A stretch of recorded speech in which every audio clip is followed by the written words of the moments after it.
قرآن حکیم نے بھی سورہ آل عمران کے آخری رکوع میں ذکر کو سب سے پہلے اور سب سے اہم عامل کی حیثیت سے شمار کیا ہے۔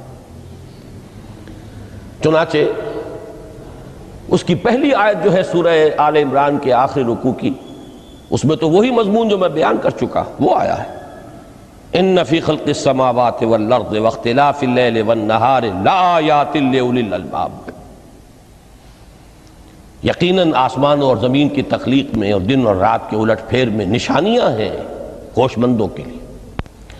ان کے ذریعے سے انسانی شعور کے اندر وہ معرفت رب اجاگر ہوگی۔ وہ پہلا مرحلہ اس نے طے کر لیا، وہ ڈورمنٹ معرفت اب ایکٹیویٹ ہو گئی۔ اب مزید فکر کا مرحلہ ہے جو اگلی آیت میں آیا ہے،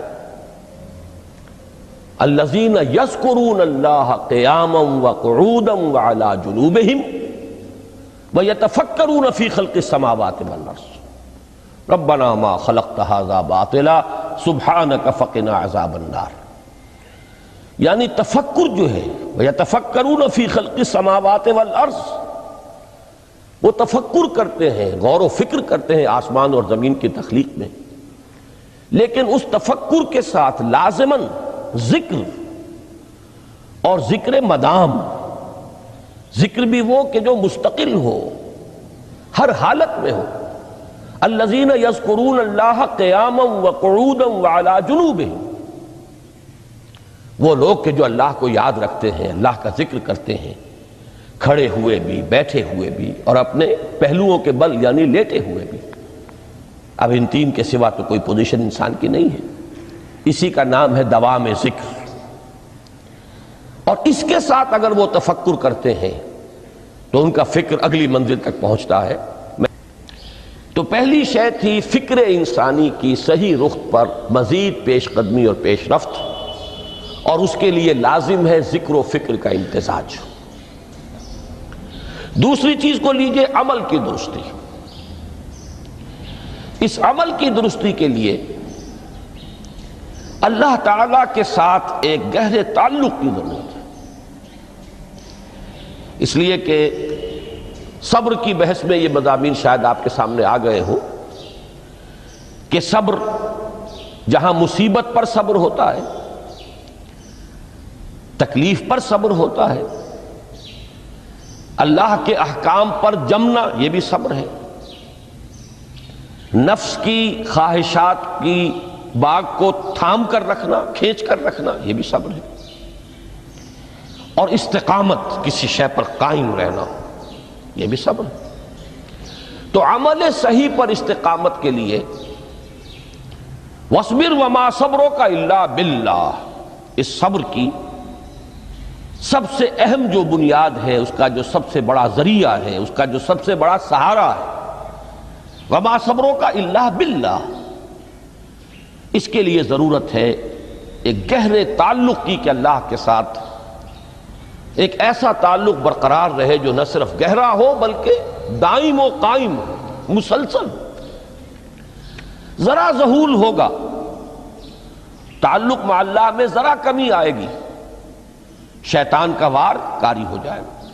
اسی کو حضور نے حدیث میں یوں تعبیر کیا ہے تمثیلاً کہ جو دل اللہ کی یاد سے غافل ہے، اس پر فارسی کا وہ مقولہ بھی ہے کہ خانہ خالی را دیو می گیرت، گھر خالی رہے تو جنات اس پر دیو جو ہے آ کر قبضہ جما لیتے ہیں۔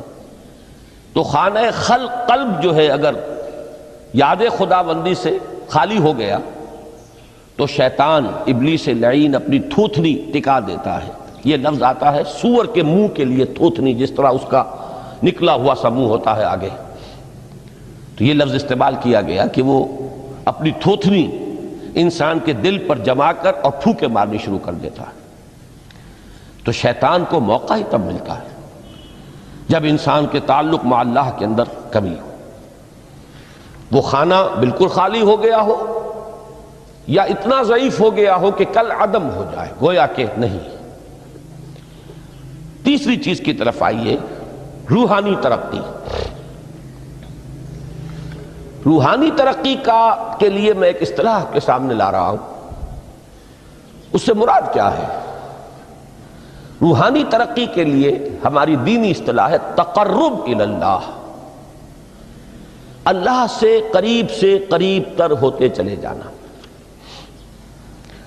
اس پر میرا ایک کتابچہ بھی ہے، تقرب الی اللہ کے 2 مدارج، 2 درجے، جو در حقیقت ایک حدیث نبوی علیہ الصلوۃ والسلام ہی پر مبنی ہے کہ حضور نے ایک درجہ قرار دیا ہے تقرب بالفرائض، فرائض کے ذریعے سے انسان اللہ کا قرب حاصل کرے۔ ایک ہے تقرب بالنوافل، نوافل کے ذریعے سے اللہ کا قرب حاصل کرے۔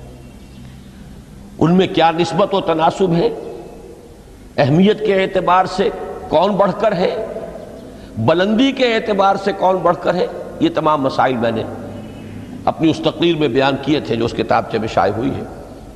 اس وقت میں اس کی تفصیل میں نہیں جا رہا، صرف یہ تذکرہ اس لیے کر رہا ہوں کہ جن کو بھی خواہش ہو جائے وہ اس کا مطالعہ کرے۔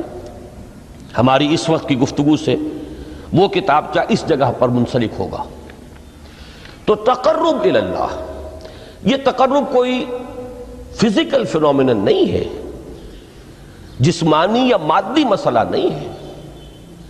اللہ سے قرب یہ نہیں ہے کہ کوئی کروڑوں میل کا فاصلہ ہے، اب ہمیں کوئی رسی پر چڑھنا ہے اوپر بڑی محنت اور مشقت سے، فصل تو ہے ہی نہیں، فاصلہ ہے ہی نہیں، بعد ہے ہی نہیں۔ نحن اقرب الیہ من حبل الورید، ہم تو انسان سے اس کی شہ رگ سے بھی زیادہ قریب ہیں۔ ہوا معکم اینما کنتم، وہ تو تمہارے ساتھ ہی ہوتا ہے جہاں کہیں بھی تم ہو، بس صرف یہ کہ تمہاری توجہ نہیں ہوتی، تم اور چیزوں میں مشغول و مصروف رہتے ہو، تم ہماری طرف دھیان ہی نہیں دیتے، تم ہماری طرف متوجہ ہی نہیں ہوتے۔ ہم تو مائل بے کرم ہے، کوئی سائل ہی نہیں، راہ دکھلائیں کسے رہنو منزل ہی نہیں۔ انسان جب متوجہ ہو جاتا ہے اور بڑھتا ہے، آگے پیش قدمی کرتا ہے روحانی اعتبار سے، تو یہ ہے در حقیقت تقرب الی اللہ، اور اسی کو ہم کہیں گے روحانی ترقی۔ اب ان 3 چیزوں کو اگر آپ نے ذہن میں جما لیا، پھر میری بات کی ترتیب اس کو ذہن میں قائم کیجئے۔ ہم چلے کہاں سے کہ دین کے ساتھ اصل مناسبت فلسفے کی نہیں، حکمت کی۔ نمبر 2، حکمت قرآنی کا پہلا اور اہم ترین اور بنیادی مسئلہ معرفت رب کا حصول ہے، اس کا نتیجہ شکر خداوندی ہے، اس کا ذریعہ آیات آفاقی، آیات انفسی، اور سب سے بڑھ کر آیات قرآنیہ ہیں جو الذکر ہے، جو تذکرہ ہے، جو ذکرہ ہے۔ لیکن اس پہلے مرحلے کو اگر کوئی انسان بفضل ہی تعالی، اللہ کے فضل و کرم سے طے کر لے، اب اس کے سامنے 3 مسئلے ہیں۔ فکر کی مزید پیش رفت، مزید پیش قدمی صحیح رخ پر، اس کے لیے ذکر اور فکر دونوں کا امتزاج لازمی ہے۔ فقر قرآن اختلاط ذکر و فکر، الذین یذکرون اللہ قیاما وقعودا وعلی جنوبہم ویتفکرون فی خلق السماوات والارض۔ دوسری شے عمل کا درست رہنا، نہ افراط و تفریط ہو، عدم توازن ہو، نہ انسان نفس سے مغلوب ہو جائے، نہ انسان جذبات کی رو میں اندھا ہو جائے، نہ انسان ماحول سے مرعوب ہو کر متاثر ہو جائے، صحیح رخ پر اس کا عمل۔ نمبر 3، روحانی ترقی، جو اصل حاصل ہے، جو اصل مقصود ہے۔ نمبر 2 چیز کے لیے تعلق مع اللہ ضروری، نمبر 3 کے لیے تقرب الی اللہ ضروری۔ اب غور کیجئے، ان تینوں چیزوں کا بڑا گہرا تعلق ہے نماز کے ساتھ۔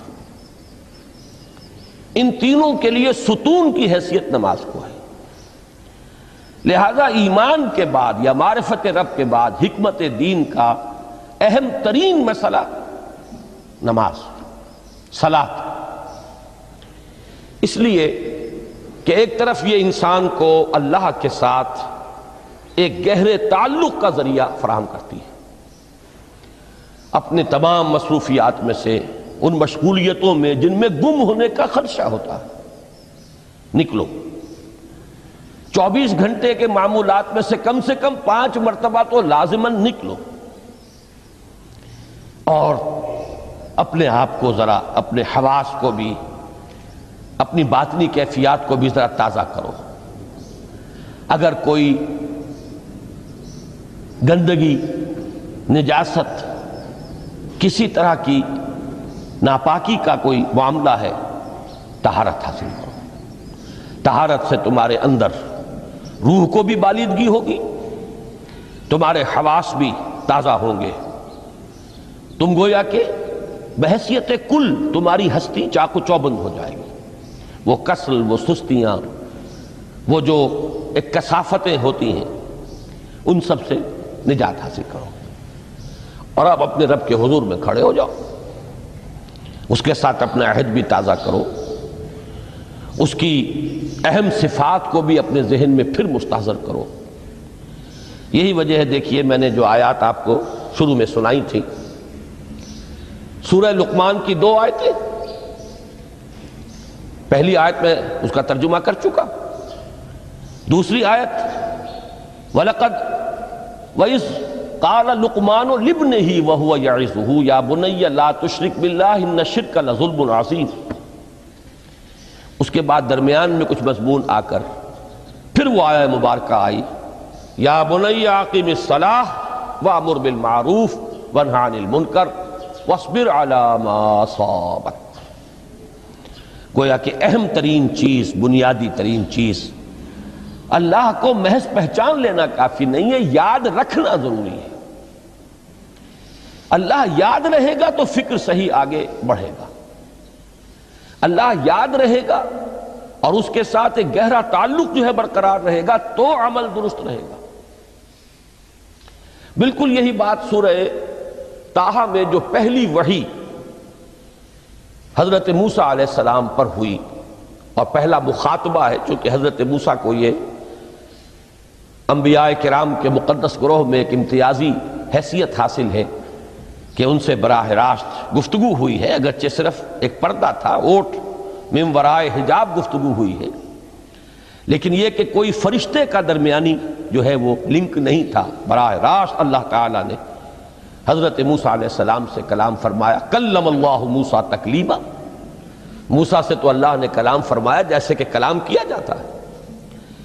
تو پہلا مخاطبہ ہے، یہ پہلا مکالمہ ہے، پہلی وحی کہیے، اسی میں یہ الفاظ بھی موجود ہیں، اننی انا اللہ لا الہ الا انا فاعبدنی واقم الصلاۃ لذکری۔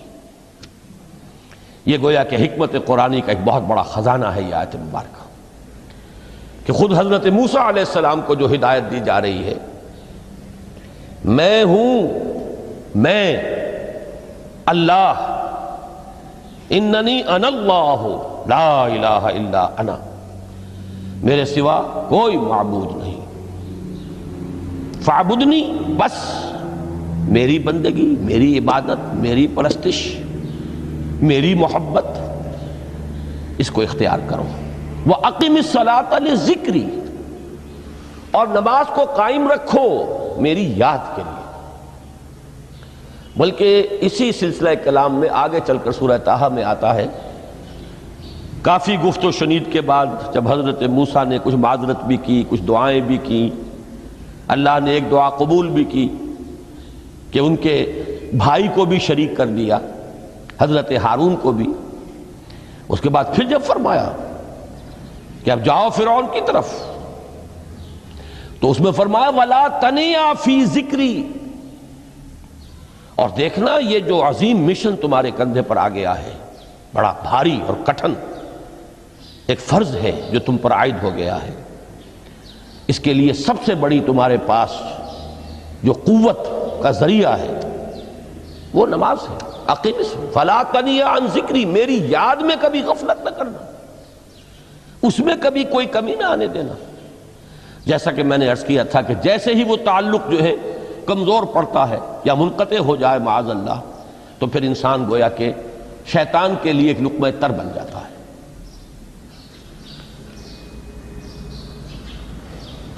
اب آپ غور کیجئے تیسری شے تقرب الی اللہ،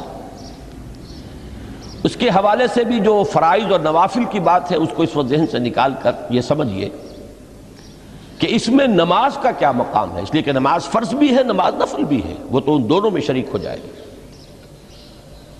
اب اس کو لفظ صلاۃ کے حوالے سے آپ ان دونوں چیزوں کو سمجھیے۔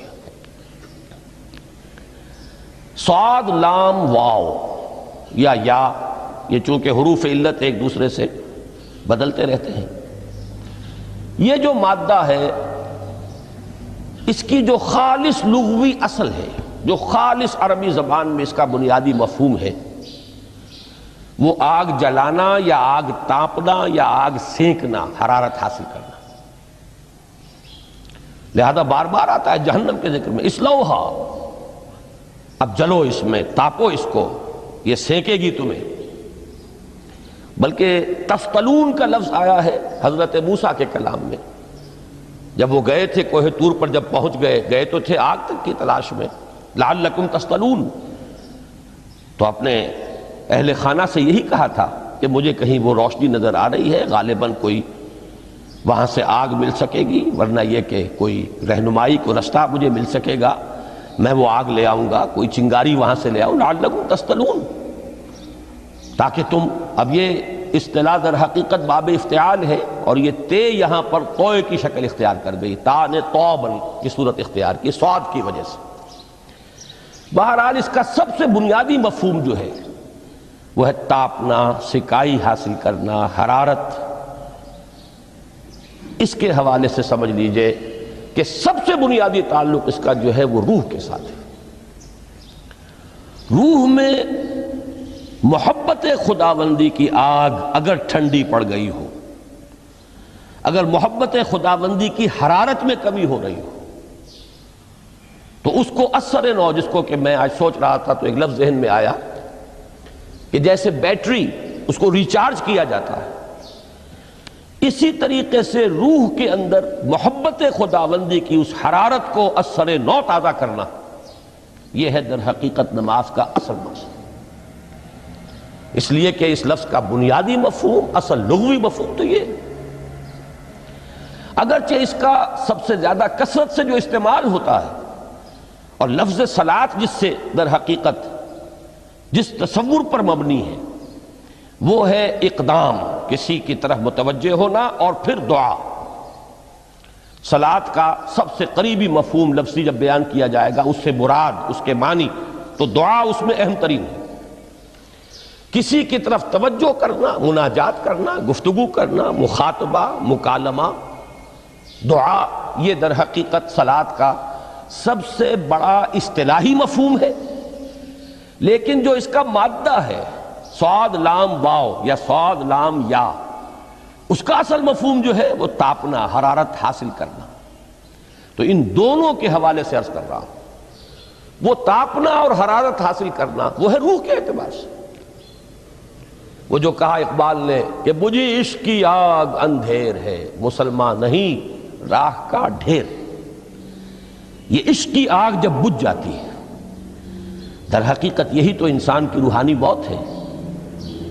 جب یہ نہ رہے تو چاہے منطق میں بہت انسان ماہر ہو، مجھے اقبال کا ایک شعر یاد آیا ہے تقابل کرتے ہوئے، ایک انسان محکوم اور ایک انسان حر، آزاد انسان، ان کی نفسیات میں جو بنیادی فرق علامہ اقبال نے مختلف مواقع پر بیان کیے ہیں۔ محکوم ہے بیگانہ اخلاص و مروت، ہر چند کے منطق کی دلیلوں میں ہے چالاک۔ تو منطق کی دلیلوں میں انسان چالاک ہو جائے اور وہ لغت ہائے حجازی کا وہ ایک خزانہ بن جائے، اسے تمام الفاظ کے معنی یاد ہو، وہ بڑے مسائل فقہ کے اسے ازبر ہو، جزیات، بے انتہا جزیات جو ہیں وہ مستحضر ہو، فلسفے کے بڑے بڑے مسئلے اس نے حل کر لیے ہوں، لیکن اگر روح میں وہ اللہ کی محبت کی آگ نہیں ہے، وہ تپش نہیں، بجھی عشق کی آگ اندھیر ہے، مسلمان نہیں راہ کا ڈھیر۔ اسی کے حوالے سے آج مجھے یاد آیا تھا کہ وہ جو بڑی سادہ سی ایک نظم ہے اللہ تعالیٰ سے دعا، یا رب دل مسلم کو وہ زندہ تمنا دے، اس میں بھی جو الفاظ آئے ہیں جو روح کو گرما دے اور قلب کو تڑپا دے، یہ ہے اصل جو مقصود ہے نماز کا۔ اور یہی وہ چیز ہے جیسا کہ میں نے عرض کیا تھا کہ نگاہوں سے اوجھل، یہ پہلو سامنے ہے ہی نہیں، دوسرا پہلو سامنے ہے اور وہ بھی میرے نزدیک بہت اہم ہے، بہت بنیادی ہے، اس میں کوئی شک نہیں، لیکن یہ ہے بلند ترین منزل کہ تقرب الی اللہ، اس کے لیے در حقیقت یہ کس لیے درکار ہے؟ روح کے اندر عشق کی حرارت اور گرمی تازہ ہو جائے۔ بسا اوقات یہ اندر دب جاتی ہے، جیسے انگارہ ہوتا ہے آگ کا، اس کے اوپر خاک اور راکھ آ جاتی ہے، اندر کچھ ہوتی ہے، آگ دبی ہوئی سمجھ، آگ بجھی ہوئی نہ جان، اس دبی ہوئی آگ کو پھر ایک شعلہ بنانا، پھر اس کے اندر ایک حیات تازہ پیدا کرنا، یہ ہے نماز کا اہم ترین اور بلند ترین مقصد۔ لیکن اس کے ساتھ ہی اس نماز میں ذکر ہونا، اس کا یہ ذکر ہے، اور ذکر کی جب میں فہرست بیان کیا کرتا ہوں بہت سے حضرات کے سامنے ہوگا کہ ذکر کا در حقیقت مفہوم ہے استحضار اللہ فی القلب۔ ہمارے ہاں غلطی سے جو ذرائع ذکر ہے انہیں ذکر قرار دے دیا گیا ہے۔ نماز ذکر نہیں ہے، نماز ذکر کا ذریعہ ہے۔ اقیم الصلاۃ لذکری، نماز قائم کرو میرے ذکر کے لیے۔ یہ اللہ اللہ کہنا یا ادعیہ معصورہ جو حضور صلی اللہ علیہ وسلم کی مسنون دعائیں ہیں، انہیں اپنے تمام معمولات دنیاوی کے ساتھ ساتھ ان دعاؤں کو بھی انسان پڑھتا رہے، اللہ سے دعا کرتا رہے، یہ تمام ذرائع ذکر ہیں۔ سبحان اللہ الحمدللہ الحمدللہ، اس کا آپ ورد کیجئے، یہ بھی ذریعہ ذکر ہے۔ حقیقت میں ذکر ہے استحضار اللہ فی القلب، اللہ کو دل میں لے آنا، اللہ کو دل میں حاضر کر لینا، اصل میں تو ترجمہ ہوگا، لیکن حاضر جاننا، یہ کیفیت جو ہے انسان کو حاصل ہو جائے۔ اب اس کے حوالے سے ذرا بات سمجھیے کہ ایک تو میں عرض کر چکا ہوں مجسم ذکر تو قرآن ہے، لہذا ذکر کی فہرست جب آپ کریں گے ذرائع ذکر تو ان میں سب سے پہلے قرآن آئے گا، اس لیے کہ وہ ہماری حکمت کے پہلے مسئلے کو حل کر رہا ہے، بنیادی مسئلہ، اہم ترین مسئلہ۔ دوسرے نمبر پر ذکر جو ہے، اب اس کے لیے کچھ اصطلاحات جو میرے مختلف دروس میں شاید آپ کے سامنے بعد میں آئیں یا پہلی آ چکی ہوں، ان کے حوالے سے میری بات سمجھیے۔ ایک ذکر غیابی ہے، تھرڈ پرسن میں، صیغہ غائب میں اللہ کی یاد کرنا، اللہ اکبر اللہ اکبر اللہ اکبر۔ ابھی اللہ اکبر جو ہے یہ جملہ اسمیہ خبریہ ہے، ایک حقیقت کی تکرار آپ کر رہے ہیں، اللہ سب سے بڑا ہے، اللہ سب سے بڑا ہے، سبحان اللہ سبحان اللہ سبحان اللہ۔ یہ در حقیقت ذکر غیابی ہے کہ آپ اس میں مخاطب نہیں ہیں اللہ سے،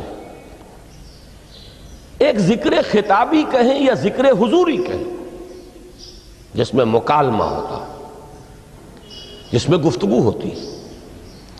تو نماز در حقیقت ذکر حضوری اور ذکر خطابی کی بلند ترین شکل ہے۔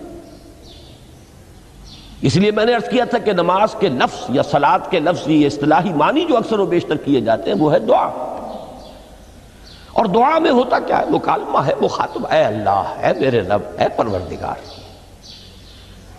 پھر یہ کہ اس میں اقدام اور کسی کی طرف متوجہ ہونا، یہی وجہ ہے کہ افتتاح صلاۃ، نماز کو شروع کرنے کے لیے، ایک تو وہ الفاظ جو قرآن مجید میں آئے ہیں، انی وجہت وجہی للذی فطر السماوات والارض حنیفا وما انا من المشرکین، یہ ہے توجہ کا ارتکاز،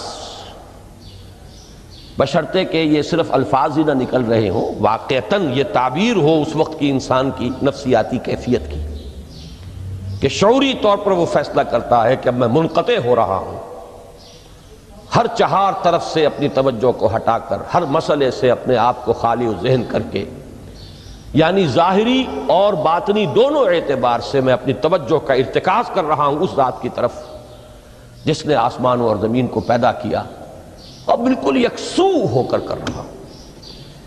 انی وجہت وجہی للذی فطر السماوات والارض حنیفا وما انا من المشرکین۔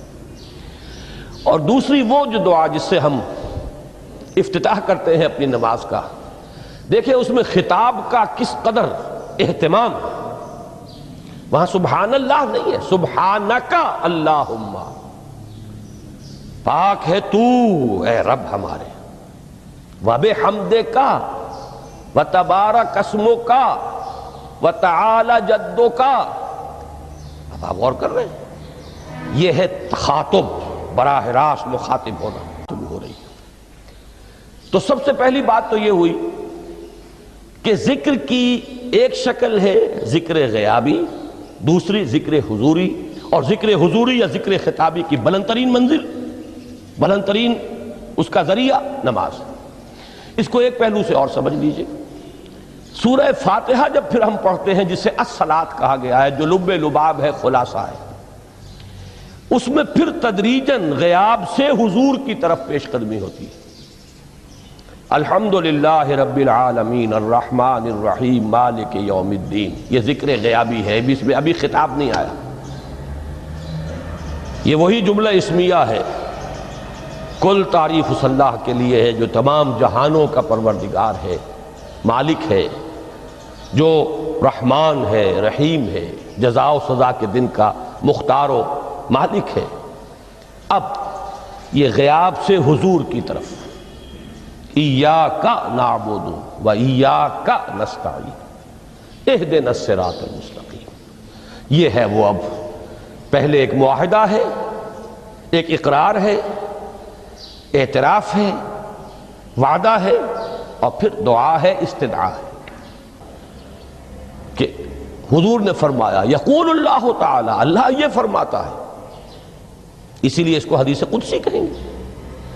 قسمت الصلاۃ بینی و بین عبدی نصفین، میں نے نماز کو اپنے اور اپنے بندے کے مابین آدھا آدھا تقسیم کر دیا ہے۔ اب یہاں تک تو جملہ ہے اللہ کا، یہ ہے حدیث قدسی۔ اب آگے جو ہے نریشن اس کی جو ہے حضور صلی اللہ علیہ وسلم کی جانب سے ہے، یعنی خبر دے رہے ہیں وہ اللہ کی طرف سے ہی۔ ویسے تو تمام احادیث ہی گویا کہ ہم سمجھتے ہیں انسپائرڈ تو اللہ کی طرف سے ہی ہے، لیکن یہ کہ جہاں صراحت ہو کہ اللہ کہتا ہے وہ حدیث قدسی ہے۔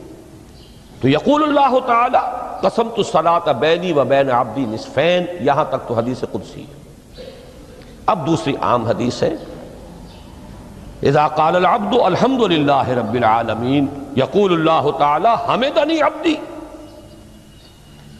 جب بندہ کہتا ہے الحمدللہ رب العالمین، پروردگار کہتا ہے میرے بندے نے میری حمد کی۔ جب بندہ کہتا ہے الرحمن الرحیم، پروردگار فرماتا ہے اثنا علی عبدی، میرے بندے نے میری ثنا کی، بڑی تعریف کی۔ جب بندہ کہتا ہے مالک یوم الدین، اللہ فرماتا ہے مجدنی عبدی، میرے بندے نے میری بڑی بزرگی بیان کی ہے، تمجید کی ہے۔ پھر جب بندہ کہتا ہے ایاک نعبد و ایاک نستعین، اللہ فرماتا ہے ھذا ما بینی و بین عبدی ولعبدی ما سأل، یہ ہے میرے اور میرے بندے کے درمیان۔ یہ تو معاہدہ ہے نا، معاہدے میں تو دو فریق جکڑے جاتے ہیں، بند جاتے ہیں، یہ میرے اور میرے بندے کے درمیان ہے، اور میرے بندے نے جو طلب کیا میں نے دیا، اس لیے کہ اس میں طلب بھی تو ہے، ایاک نستعین، تیری مدد چاہتے ہیں، یہ طلب ہے، اسی کی شرح ہے جو اب آخری 3 آیتیں ہیں۔ پروردگار ہم تیری مدد چاہتے ہیں، پروردگار ہم تیری ہی بندگی کرتے ہیں اور کریں گے، اور تیری ہی مدد چاہتے ہیں، چاہیں گے۔ اگر حال میں اس کا ترجمہ کریں گے زمانہ حال کے اعتبار سے، اس لیے کہ فعل مضارع میں تو دونوں موجود ہیں، شامل ہیں، تو یہ ایک اعتراف ہے، اظہار حال ہے۔ اللہ کرے کہ وہ واقعتاً صحیح اظہار حال ہو، ہم واقعی اللہ کی بندگی کرتے ہوئے یہ کہیں کہ ایاک نعبد، ورنہ اگر ہماری اصل صورتحال سے وہ مطابقت نہ رکھتا ہو تو پھر تو ایک طرح کا جھوٹ ہو جائے گا، غلط بیانی ہو جائے گی۔ ایاک نعبد، تیری ہی بندگی کرتے ہیں، اور مستقبل میں کیجئے، کریں گے، یہ ہے عہد، تیری ہی مدد چاہتے ہیں، تجھی سے مدد طلب کرتے ہیں، تجھی سے مدد چاہتے رہیں گے۔ اس کے لیے فرمایا وَلِعَبْدِ مَا سَأَلَ، اور پھر اس کے بعد وہ استدعا ہے اهدنا الصراط المستقیم صراط الذین انعمت علیہم غیر المغضوب علیہم ولا الضالین۔ اس حدیث میں اس کو ایک ہی جملے کو لیا گیا ہے، ایک ہی جملے کی حیثیت سے۔ جب بندہ یہ کہتا ہے تو اللہ فرماتا ہے ھذا لعبدی ولعبدی ما سأل، یہ خالص میرے بندے کے لیے ہے، اس بندے نے ایک درخواست پیش کی ہے اور میں نے گرانٹ کی، وہ اپلیکیشن، وہ ریکویسٹ گرانٹڈ، ہم نے دے دی، ولعبدی ما سأل۔ یہ ہے اس کی تاثیر کا عالم، بشرطے کے معاملہ وہ شعور کے ساتھ، بشرطے کے مطابقت ہو ظاہر اور باطن کی، بشرطے کے مطابقت ہو قول اور فعل کی، تو اس کا اتنا اونچا مقام ہے کہ ایک ایک جملہ ادھر ادا ہوا، ادھر اللہ کی طرف سے ریسپانس مل رہی ہے۔ افلاک سے آتا ہے نالوں کا جواب آخر، اٹھتے ہیں حجاب آخر، کرتے ہیں خطاب آخر۔ حال دل کس کو سو